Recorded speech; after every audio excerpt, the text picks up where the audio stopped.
নিজেকে এগিয়ে নিয়ে যান, তবে মানুষকে ঠকিয়ে নয়। মনে রাখবেন, মানুষের দীর্ঘশ্বাস খুবই ভয়ঙ্কর। যার পরিবারে সাপোর্ট করার মতো কেউ থাকে না, সেই বোঝে পৃথিবীতে মাথা উঁচু করে দাঁড়ানোর সংগ্রামটা কতটা কঠিন। প্রতিটি সম্পর্কে সময় দেওয়া উচিত। কাল এমনও হতে পারে সময় আছে কিন্তু সম্পর্ক নেই। সময় যখন আপনাকে সঙ্গ দেবে, জীবন তখন আপনাকে অনেক কিছু দেবে।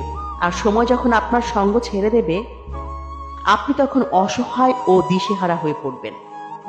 মানুষকে অবশ্যই বিশ্বাস করা উচিত, কিন্তু তার আগে ভেবে দেখুন সে আসলে মানুষ কিনা। কথা বলতে চায় না, কিন্তু সেটা সে মুখে বলেনি, তার ব্যবহারে বুঝিয়ে দিয়েছে। চেহারা দেখে ভালোবাসলে তো কবেই ভুলে যেতাম। মায়ায় পড়ে ভালোবেসেছিলাম, তাই ভুলতে পারিনি। প্রতিটা কষ্ট মানুষকে শিক্ষা দেয়, আর সেই প্রতিটা শিক্ষা মানুষকে বদলে দেয়। যদি জীবনের প্রয়োজনে নিজেকে বদলে ফেলতে হয়, তবে তাই করো।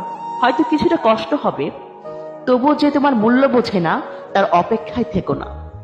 জীবন কখনো কারোর জন্য থেমে থাকে না, কিন্তু কারোর জন্য জীবনকে থামিয়ে রাখাটাই হচ্ছে বোকামি। তুমি বদলে গেছো, তাতে আমার কোনো দুঃখ নেই। আমি আমার বিশ্বাসের কাছে লজ্জিত। একজন ভালো চরিত্রের মানুষ আপনাকে ভালোই ভাববে, আর একজন খারাপ চরিত্রের মানুষ আপনাকে খারাপই ভাববে। যার চরিত্র যেমন, তার কাছে আপনার ভাবনাটাও তেমন।